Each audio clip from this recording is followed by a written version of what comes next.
Hello, friends, and welcome back to Copy and the Marketing Podcast, where you learn how to write copy that sounds like you, but converts better. Today, we are continuing to work through Funnels 101, knowing exactly what copy to put where at every stage of your funnel. If you are rewriting your funnel or want it to be converting better, hit pause, go back and watch the last couple episodes or listen to the last couple episodes if you're joining me from Apple, Spotify, or another podcast player. But before we get into talking about your welcome emails, which come after somebody opts in or purchases from you, we are doing copy confessions. This one was submitted anonymously by an accountant, and this copy confession says, my delivery email for my opt-in, a checklist, was linked to the wrong Google Doc. Instead of being a highly curated checklist that I spent months creating to help people prepare for tax season, over 200 people opted in and were sent an email that sent them to a shared checklist between me and my husband, the one that we use every time we go camping. Yep, over 200 people got my camping packing list before anyone bothered to tell me that I did not, in fact, help them with their taxes. I guess that explains the ridiculously low conversion into my one-on-one tax planning calls. That has been this week's episode of Copy Confessions, but liaises us really well into talking about our welcome emails. So what this accountant was explaining was that first email that goes out after somebody opts into your free thing, aka a welcome email.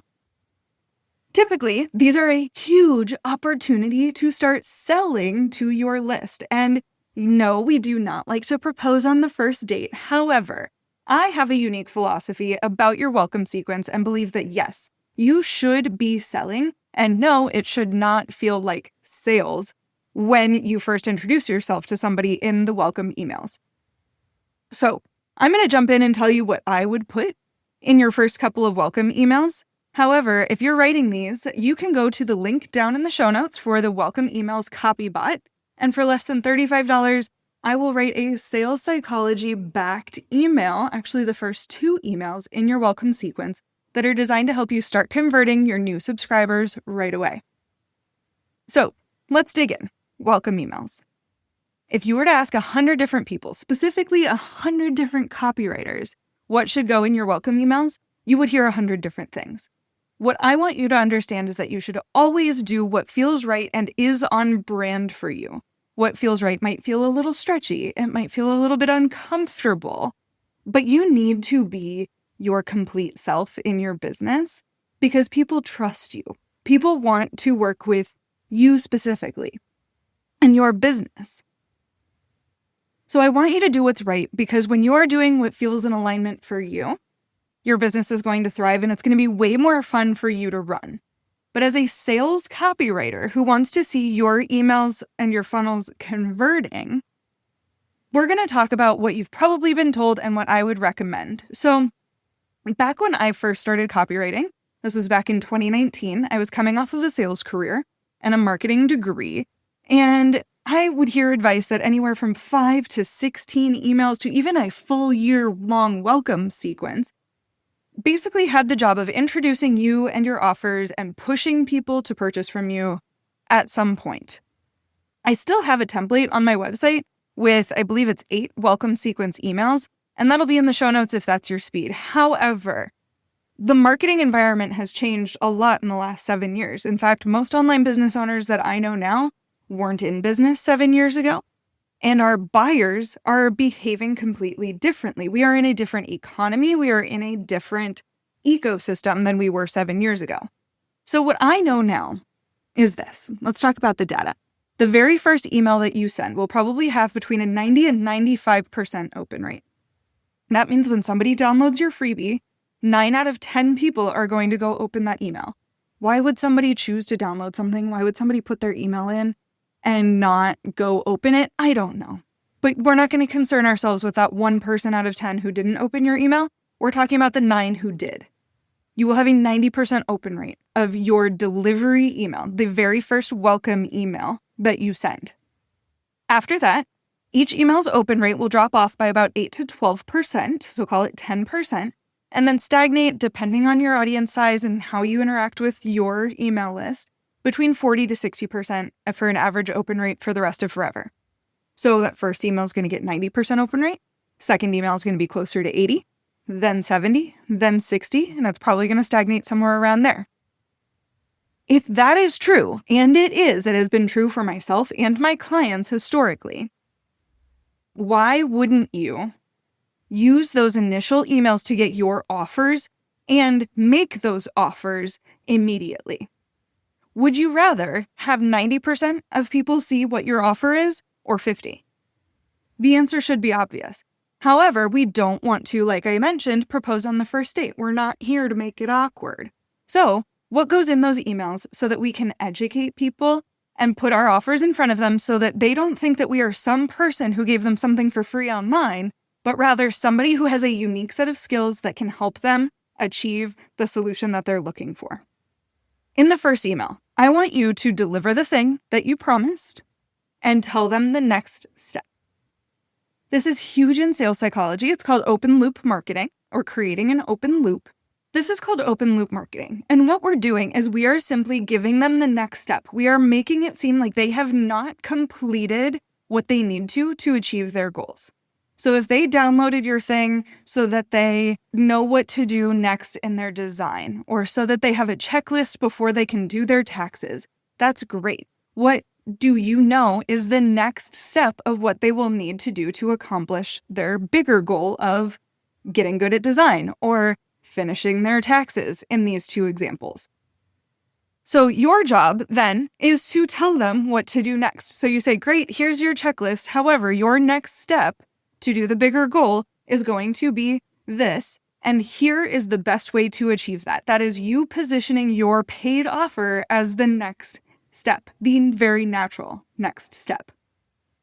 This can be a lot of things when we create this list. It can be a paid conversion. So it can say, jump on my calendar, or get the full template, or get a one-on-one, work with my team, join the membership. It can be something that helps them continue to achieve their goal.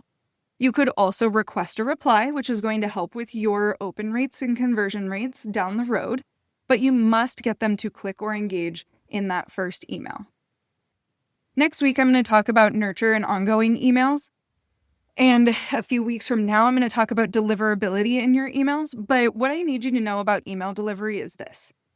You have a reputation online, not just the one that you're aware of, not just the one where you know that people think of you as a certain kind of person, but a digital reputation.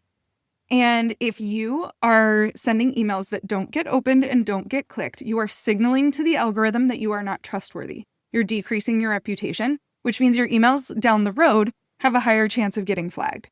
So in this first email, like I said, you need to do two things. You need to deliver the thing, get your people to click to open the thing that they wanted, and then also get them to take a next step. Your goal is to get engagement on this email so that you earn the right to continue emailing them down the road, both socially and for the algorithm. So again, deliver the thing, tell them the next step. The next step can be paid, it can be to request a reply, it can simply be stay part of the conversation, join my Facebook group here, or say hi on Instagram here.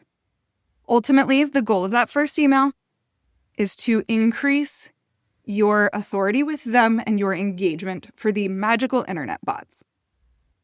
The second, and again, I have a welcome sequence copy bot that writes this first email for you. You just plug in the information about what it is that they downloaded and where you want them to go next, and it will write these first couple of emails for you. So if this feels complicated, don't worry. The link to the welcome sequence copy bot is at the show notes below. So that's email number one, is we are giving them the opportunity to start seeing us as somebody that is paid, as somebody that is an authority. Do I think that that first email is going to convert more often than not? Not really. But we are starting to prime the pump so that they understand that you are somebody that they can buy from. Email number two, the goal is, again, engagement and building your authority. But what we're doing in this email is that we are reiterating to them why they are on your list. A lot of times people are looking for a solution at a specific time, and then they end up downloading like 3 different resources that they think is going to solve their problems. Or they are potentially joining your list from a bundle, a summit, or something where they have a lot of resources in front of them at once. So we want to reiterate why they joined your list. not just the thing that they purchased or opted into, which we do want to give them a link so that they can revisit it so that you get engagement on your emails, but also what were they trying to achieve? Show them that you know them and give them that information in your copy. So we're reiterating why they're there.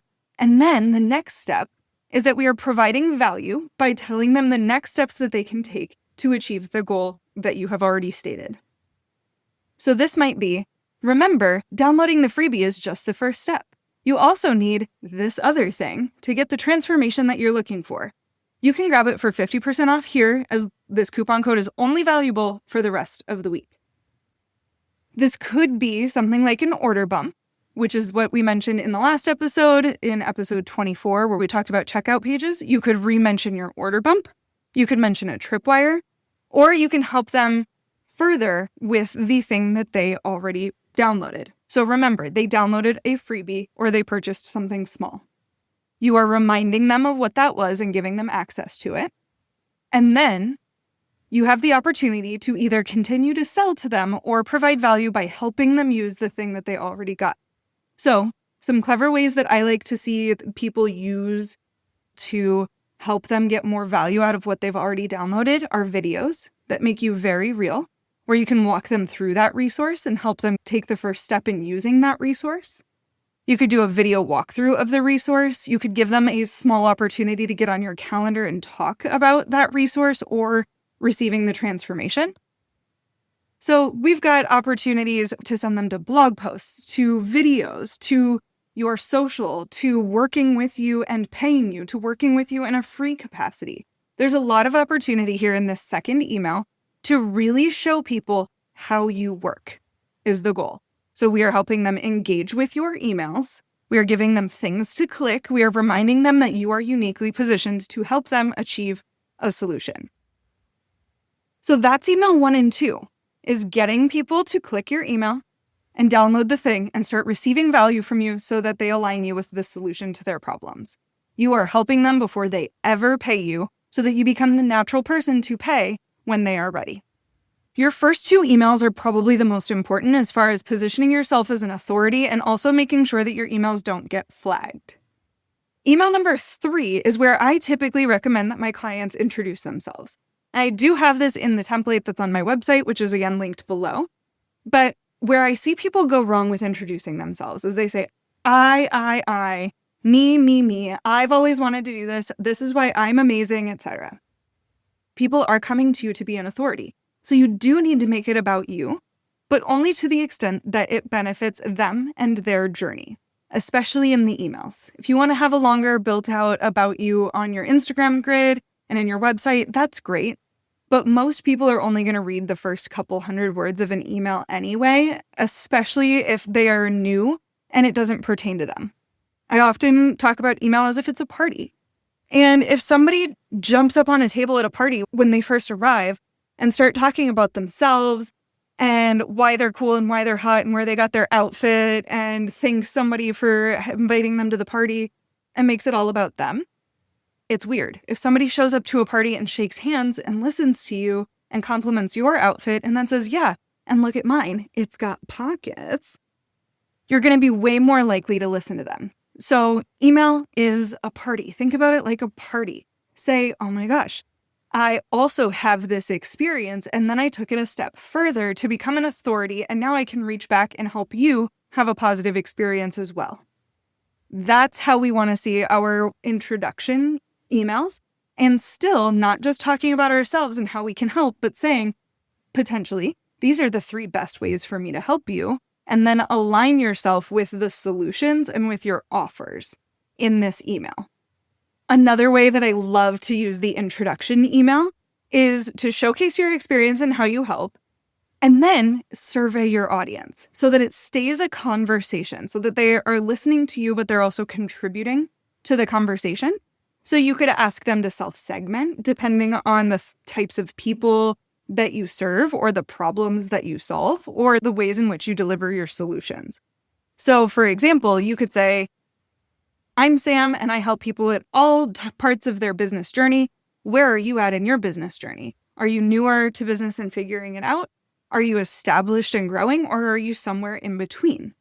then I win in two ways. One, because selfishly, I, as the email sender, will get data and segmentation, and it helps engage with your emails. So it's incredibly positive for you. You get data and engagement. It's also an opportunity to start a conversation and to be more personal in the emails that you send in the future because of this data. If you're low volume and have the time, you can also use these survey responses, especially if they're open-ended, to reach back out and connect with your people one-on-one.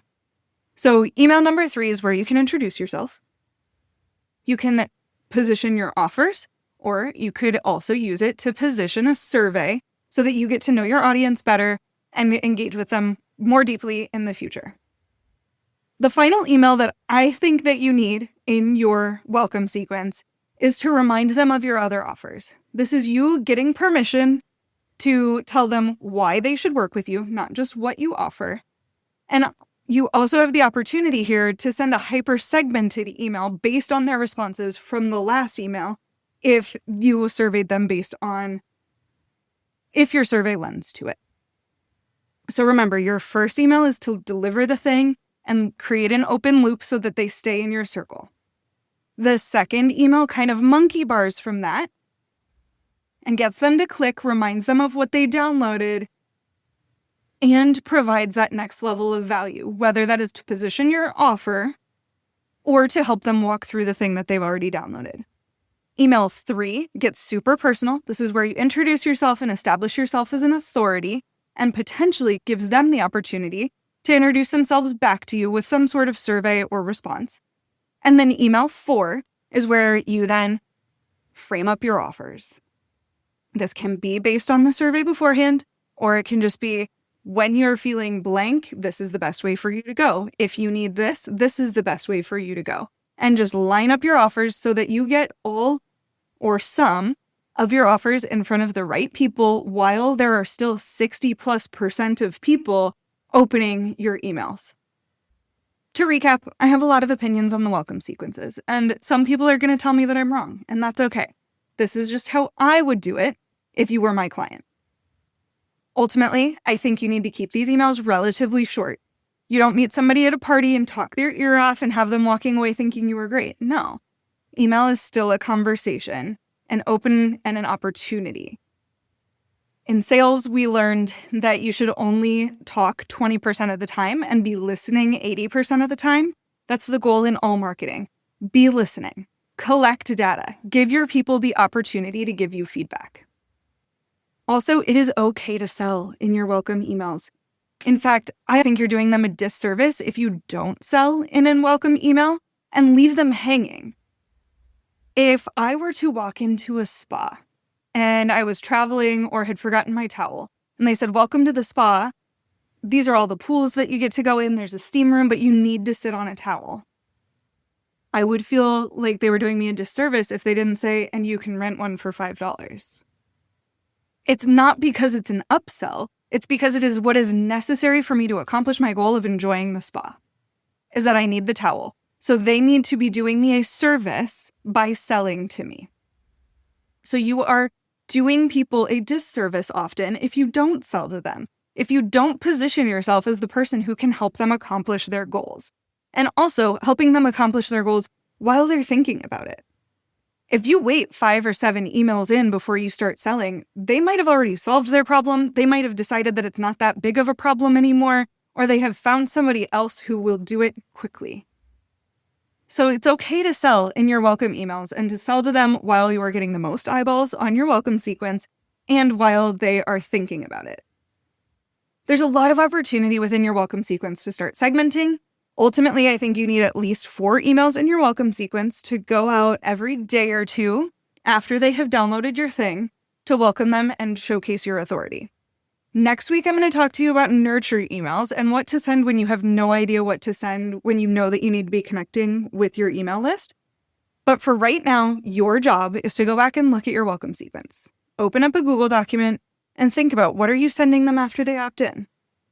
Do they all have buttons in them so that you are getting clicks, so that you show to your email service provider that you are an authoritative person to be landing in people's inboxes rather than their spam? Are they converting? Are you making sales? Sometimes the welcome sequence is a long game, but it'll be even longer if you don't catch the 80 to 90% of people who are opening those first couple of emails. As I mentioned, the template for the welcome sequence are going to be in the show notes. If this is something that you'd rather hand off to me, or if you have it written and would like my eyeballs on it, you can go to canyoowritethisforme.com and buy a couple hours of my time where I go through your welcome sequence. If it's longer than 4 emails, we'll probably need a VIP day, but that's something where you can always find me at nomadcopyagency.com/contact. And that's where you can fill out a form to get on my calendar for some done-for-you projects. I know that this was a long episode for Funnels 101, and I'm so glad that you're sticking with me. The template for the welcome sequence are available in the show notes. When you have questions for me, always feel free to reach out. You can find me on Instagram at nomad.copy, and I'm on LinkedIn at Samantha Burmeister. I'll see you next week where we're talking about what goes in those nurture emails when you have no freaking idea what to send.